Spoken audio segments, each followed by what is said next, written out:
BJP में वरुण के लिए किसने पैदा की मुश्किलें? वरुण के बीजेपी से नाराज होने का कारण आया सामने। गांधी परिवार का होना वरुण के लिए फायदेमंद या नुकसानदायक? आखिर क्यों बीजेपी छोड़ने की तैयारी में है वरुण गांधी? पीलीभीत से सांसद वरुण गांधी पिछले 2 साल से सुर्खियों में हैं।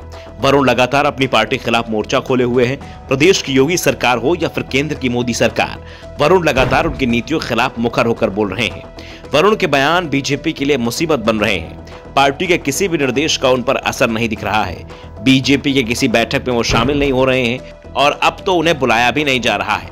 हालात ये हो चुके हैं कि सीएम योगी आदित्यनाथ का पीलीभीत में कोई कार्यक्रम होता है तो उस कार्यक्रम से भी वरुण को अलग रखा जाता है, उन्हें न्योता ही नहीं दिया जाता। जबकि दूसरे जिलों में कोई सरकार का कार्यक्रम होता है तो उसमें सपा के नेताओं को न्योता दे दिया जाता है। वरुण से बीजेपी की नाराजगी उनके बयानों को लेकर है, लेकिन वरुण बीजेपी से क्यों नाराज है, इसके पीछे कई वजह सामने आ रही हैं। और सबसे बड़ी वजह वरुण गांधी का सरनेम। गांधी सरनेम के चलते वरुण गांधी को बीजेपी ने हाशिए पर डाल दिया है। खासतौर पर जब से बीजेपी में मोदी शाह का युग शुरू हुआ है, उसके बाद से ही वरुण गांधी पूरी तरह से किनारे लगा दिए गए हैं। राजनाथ सिंह जब पार्टी के अध्यक्ष थे और केंद्र में मोदी सरकार बनी तो वरुण गांधी की मां मेनका गांधी को सरकार में मंत्री पद मिल गया। लेकिन जब अमित शाह के रहते हुए चुनाव हुए तो मेनका को मंत्री पद से हटा दिया गया। मोदी सरकार के दूसरे कार्यकाल में मेनका और वरुण दोनों को कोई पद नहीं दिया गया। यहाँ तक कि पार्टी की राष्ट्रीय कार्यकारिणी से भी दोनों को निकाल दिया गया है। बीजेपी की रणनीति में वरुण गांधी फिट नहीं बैठ रहे हैं, क्योंकि तमाम बीजेपी नेताओं के निशाने पर गांधी परिवार है। फिर चाहे सोनिया गांधी हो, राहुल गांधी हो या फिर प्रियंका वाड्रा, बीजेपी नेता गांधी परिवार पर जमकर निशाना साध रहे हैं।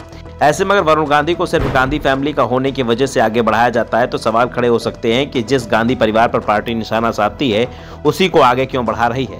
हालांकि वरुण ने राजनीति की शुरुआत बीजेपी से की, 3 बार वो बीजेपी से सांसद भी बने, लेकिन अब बीजेपी नेताओं को वरुण गांधी भारी लगने लगे हैं। दरअसल वरुण गांधी को जब बीजेपी में शामिल किया गया था तो उन्हें सोनिया गांधी और उनके परिवार के कार्ड के तौर पर सामने रखा गया था, लेकिन वरुण गांधी ने सोनिया, राहुल और प्रियंका के खिलाफ कुछ भी बोलने से इनकार कर दिया। बीजेपी में रहते हुए उन्होंने ऐसा कोई भी बयान नहीं दिया जिससे लगे कि वो कांग्रेस की विचारधारा का विरोध करते हैं, बल्कि समय समय पर वरुण पूर्व पीएम जवाहरलाल नेहरू की प्रशंसा भी करते रहे हैं। वहीं हाल ही में उनके कई बयान चचेरे भाई राहुल गांधी के बयानों की तरह नजर आए। वो बीजेपी की नीतियों पर सवाल उठा रहे हैं। ऐसे में वरुण गांधी को बीजेपी अपने लिए उपयोगी नहीं मान रही है। दूसरी ओर वरुण गांधी को भी यह एहसास हो चुका है कि बीजेपी में रहकर अब वो ज्यादा आगे नहीं बढ़ पाएंगे। 2017 के विधानसभा चुनाव में वरुण गांधी के समर्थकों की ओर कोशिश की गई थी। वरुण गांधी को यूपी का सीएम बनाने का भी नजारा उछाला गया था, लेकिन बीजेपी हाईकमान ने वरुण की दावेदारी पर विचार तक नहीं किया था। इसके बाद से यह तय हो गया था कि बीजेपी वरुण को कोई बड़ी जिम्मेदारी नहीं मिल पाएगी और वरुण गांधी तभी से बीजेपी से नाराज दिखाई देने लगे हैं। लेकिन इस नाराजगी के बावजूद 2019 का लोकसभा चुनाव उन्होंने बीजेपी के टिकट पर ही लड़ा और जीते भी। लेकिन इसके कुछ समय बाद वरुण गांधी ने बागी रुख अपना लिया। ब्यूरो रिपोर्ट, द नव दर्पण न्यूज।